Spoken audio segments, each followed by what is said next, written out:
kembali lagi di Cahaya Hati Indonesia Ramadan dan Alhamdulillahirrahmanirrahim. Saat ini kita sudah bersama guru kita Al-Ustaz Zaki Mirza dengan subtema kita amalan-amalan di malam Nuzulul Quran. Silakan guru.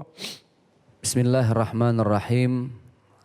Assalamualaikum warahmatullahi wabarakatuh. Alhamdulillah alladzi ja'ala al-Qur'ana ribatan matinan baina qulubil mu'minin. Asyhadu an la ilaha illallah wahdahu la syarika lah al-qawiyyul matin wa asyhadu anna Muhammadan abduhu wa rasuluh dzul qalbir rahim wal khuluqil azim wa sayyidul anbiya'i wal mursalin. Allahumma salli wa sallim wa barik ala sayyidina Muhammadin wa ala alihi wa ashabihi ajmain. Pemirsa Cahaya Hati Indonesia Ramadan, mudah-mudahan Allah senantiasa memberi kita kekuatan untuk terus bersyukur dengan apapun yang sudah Allah titipkan sepanjang hidup kita. Dari semenjak lahir sampai detik ini. Fabi ayyi ala'i rabbikuma tukadziban. Abang saya, Bang Ali, mudah-mudahan sehat terus. Amin ya Allah, amin.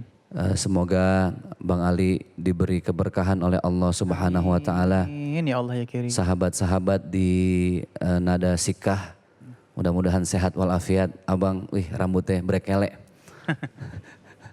Semoga juga Allah memberi jalan yang terbaik. Karena bagaimanapun dakwah itu bisa disampaikan oleh siapapun dan bisa disampaikan dengan cara bagaimanapun. Jadi kalau sudah berbicara tentang amalan, ada amalan yang diartikan secara baik oleh kita sebagai masyarakat Indonesia. Ada kalimat amalan yang identik dengan sesuatu yang tidak baik. Contoh, lu punya amalan apa nih? Kan begitu. Amalannya apa sih? Kok gak boleh lihat asal cewek lewat dikit dibacain kelepok-kelepok. Langsung nyeredeng. Wow, jangan-jangan amalan dalam cincin misalnya gitu kan. Jangan kata yang perawat, nenek-nenek kegeber. Ya Allah. Nah ini kan amalan dalam arti yang negatif. Tapi subhanallah, amalan yang mau kita bahas ini adalah buah dari ilmu yang selama ini kita miliki, kita pelajari, kita gali. Makanya ada salah satu makalah atau makalah dalam bahasa Arab yang mengatakan al-ilmu bila amalin kasyajari bila samarin. Ilmu yang tidak diamalkan, tidak diimplementasikan, tidak dipraktekan, maka ilmu tersebut seperti pohon yang tidak berbuah. Siapapun orang yang nanam pohon pasti pengen banget ngerasain manis buahnya seperti apa. Akan menjadi sebuah kesia-siaan ketika seseorang menanam pohon capek-capek dari mulai tunas sampai tumbuh kecil sampai membesar. Tapi ketika buahnya sudah ada dia tidak memetik dan tidak merasakan. Itulah sebuah kesia-siaan. Dan seperti itulah analogi atau gambaran orang yang berilmu tapi tidak mengamalkannya. Maka kita mengenal dengan istilah amal jariyah. Amal jariyah itu adalah perbuatan yang baik atau kebaikan yang pahalanya terus mengalir. Bukan hanya menjadi tabungan di dunia tapi juga ini menjadi tabungan di akhirat. Makanya dibilang amal jariyah. Pekerjaan baik yang pahalanya terus mengalir sampai kapan? Sampai ke hari akhir. Ada amal jariyah, sebaliknya pun ada dosa jariyah. Dosa jariyah itu adalah dosa yang juga dosanya ikut mengalir sampai ke akhirat nanti. Berangkat dari apa yang sudah kita bahas ini, maka amalan-amalan pada terminologi, amalan-amalan di malam Nuzulul Quran maksudnya adalah kebaikan-kebaikan apa saja yang bisa kita lakukan di malam Nuzulul Quran. Jadi dari tadi udah saya tarik jelas bahwa amalan itu harus identik dengan kebaikan. Jadi nggak ada tuh, saya alhamdulillah sudah melakukan amal jariyah. Ngapain bang? Ngembat sendal di masjid. Nah itu nggak bisa dibilang amal jariah, itu dosa jariah. Jadi amal itu harus identik dengan kebaikan. Maka Al-Quran ini adalah sumber kebaikan. A'udzubillahi minasyaitonirrajim. Inna nahnu nazzalna dzikra wa inna lahu lahafizun. Yang menurunkan Al-Quran itu langsung sang pemilik semesta. Sang penggenggam jiwa semua manusia. Allah subhanahu wa ta'ala. Hudal linnas. Petunjuk bagi kita semua. Contoh. Kita beli mobil pasti dapat manual book. Buku petunjuk. Maka ketika ada masalah apapun terkait mobil yang kita beli. Kita kembalikan itu solusinya kepada manual book. Manusia yang menciptakan adalah Allah. Afala yanzuruna ilal ibili kaifa khuliqat wa ilas samai kaifa rufi'at wa ilal jibali kaifa nusibat wa ilal ardi kaifa sutihat fadzakir innama anta mudzakir. Jadi Allah itu menciptakan unta, Allah meninggikan langit tanpa bertiang, Allah menancapkan gunung, kemudian Allah menghamparkan daratan dan lain sebagainya. Allah menciptakan manusia. Laqad khalaqnal insana fi ahsani taqwim. Sebaik-baiknya bentuk kita diciptakan oleh Allah Subhanahu wa taala. Inilah setelan terbaik. Kalau mobil yang ciptain manusia ada buku petunjuknya, apalagi manusia yang menciptakan adalah sang penggenggam alam semesta, Allah Subhanahu wa taala. Maka Allah menciptakan sebuah pedoman yang setiap manusia ketika ada masalah harus kembali kepada itu semua. Al-Quranul Karim. Jadi pemirsa yang dimuliakan oleh Allah Subhanahu wa ta'ala, ketika Al-Quran diturunkan oleh Allah untuk manusia, maka sebenarnya kita sudah diberi perangkat berperang sepanjang hidup. Karena Allah sudah memberikan dua kecenderungan pada setiap diri kita. Fa'alhamaha fujuraha wa taqwaha. Qad aflaha man zakkaha wa qad khaba man dassaha. Kenapa sih ada Al-Quran dalam hidup? Apa sih fungsinya? Dan kenapa harus ada amalan-amalan di malam nuzulul Quran? Pertama, setiap manusia itu dikasih dua kecenderungan oleh Allah. Fa'alhamaha fujuraha wa taqwaha. Kecenderungan berbuat baik, kecenderungan berbuat buruk. Kalau di film-film kan digambarin banyak tuh ya. Kalau yang bisikan-bisikan kebaikan sebelah kanan bajunya warna putih. Yang sebelah kiri itu hitam. Itu pada saling bisikin. Kalau di sinetron ada voice over di belakang. Misalnya nih ada istri, lihat suami, gantungin celana di balik pintu. Kata yang putih, awas itu bukan hak kamu, itu hak suami. Kata yang hitam, ambil aja keles gak apa-apa dikit. Nah kan gitu. Jadi ada perang antara panggilan kebaikan dan keburukan. Tapi subhanallah, Allah memberikan Al-Quran. Fa'alhamaha fujuraha wa taqwaha. Fungsinya Al-Quran apa? Qad aflaha man zakkaha wa qad khaba man dassaha.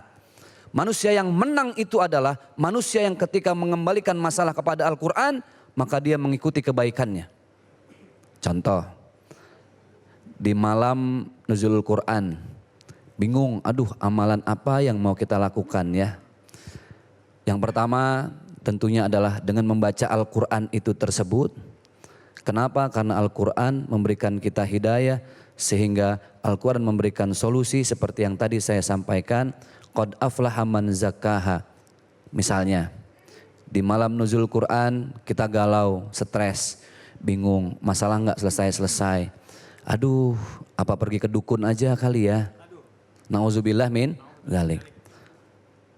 Padahal di dalam kita membaca surat Al-Fatihah ada ayat yang selalu kita baca, iyyaka na'budu wa iyyaka nasta'in. Ya Allah, hanya Engkau yang kami sembah dan hanya kepada Engkau kami mohon pertolongan. Jadi jelas Al-Quran ini sudah memberikan solusi kalau ada masalah yang disembah Allah. Kalau lagi galau, lagi stres, lagi gabut, mati gaya, nggak tahu harus gimana, solusinya apa? Iyyaka na'budu wa iyyaka nasta'in. Hanya kepada Allah kami memohon pertolongan. Karena Allah yang maha memiliki sebaik-baiknya pertolongan. Maka di malam nuzulul Quran, yang pertama amalan yang bisa kita lakukan adalah membaca Al-Quran. Tetapi ingat, khairukum man ta'allamal Quran wa 'allamahu. Sebaik-baiknya kita adalah bukan yang cuma baca Al-Quran, tapi ngamalin Al-Quran tuh jauh lebih berat. Berat banget.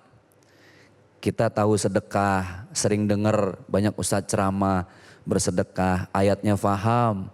Tapi kok berat banget sedekah ya. Kita tahu hadisnya, wa qala Nabi sallallahu alaihi wasallam, man kana yu'minu billahi wal yaumil akhir falyukrim jarahu. Siapapun orang yang beriman kepada Allah, percaya pada hari kiamat, maka kuncinya diantaranya adalah peduli terhadap tetangga. Kita tahu hadisnya, kita tahu Al-Qur'annya, tapi kita berat mengamalkannya. Kita tahu yang namanya iri, dengki, dendam kesumat, penyakit-penyakit hati yang lain itu nggak boleh. Karena bisa membuat hidup kita semakin sempit. Susah lihat orang lain senang, senang lihat orang lain susah. Maka amalan-amalan di malam nuzul Quran bukan hanya membaca Al-Qur'annya, tapi ada iktikad kuat untuk mengamalkan ilmu yang ada di dalam Al-Qur'an. Karena memang berat. Seperti tadi yang saya sampaikan dalam salah satu makalah, banyak orang berilmu tapi tidak setiap orang yang berilmu itu mampu mengamalkannya. Yang kedua, amalan apa? Tadi sudah kita bahas, amalan itu identik dengan kebaikan. Amalan kebaikan yang lainnya adalah bersedekah di malam nuzulul Quran. Kepada siapa? Kepada orang-orang sekitar kita yang memang sangat memerlukan, apalagi dengan keadaan COVID-19 seperti sekarang ini. Begitu banyak orang yang ekonominya terpuruk, mau tidak mau dia di PHK, keluar dari kerja, membutuhkan banyak kebutuhan sehari-hari. Disinilah kesempatan kita untuk bersedekah. Pemirsa yang dimuliakan oleh Allah Subhanahu wa Ta'ala, setelah kita bersedekah yang berikutnya apa? Kita menyampaikan sholawat kepada baginda Rasulullah Sallallahu Alaihi Wasallam dengan sholawat yang terbaik. Innallaha wa malaikatahu yusalluna 'alan nabi. Ya ayyuhalladzina amanu sallu alaihi wasallimu taslima. Lalu bagaimana cara kita memberikan pemahaman kepada anak-anak kita bahwa Al-Quran itu diturunkan oleh Allah sebagai pedoman. Sama kalau kita lagi ngajarin PR sama anak-anak kita, itu pasti ada buku pedoman dari sekolah tuh Bang Ali. Seperti itulah buku pedoman dalam hidup diperlukan ketika kita punya tugas menghadapi semua permasalahan. Apapun masalahnya, kembalikan hanya kepada Al-Quran, karena bagaimanapun Al-Quran adalah pedoman yang semestinya setiap muslim kembalikan semua muskilah, semua permasalahan hanya kepada Al-Quran.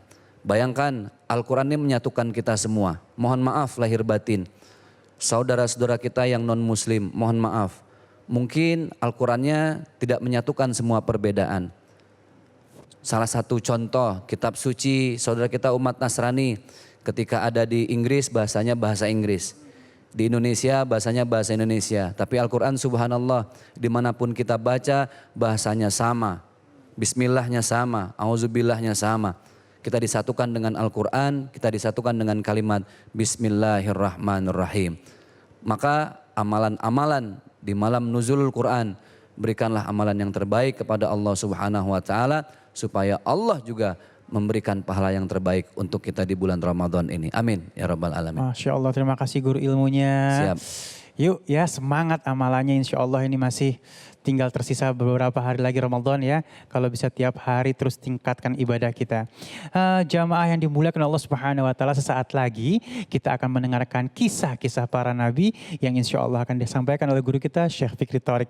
Jadi jangan kemana-mana, tetap bersama kami di Cahaya Hati Indonesia Ramadan.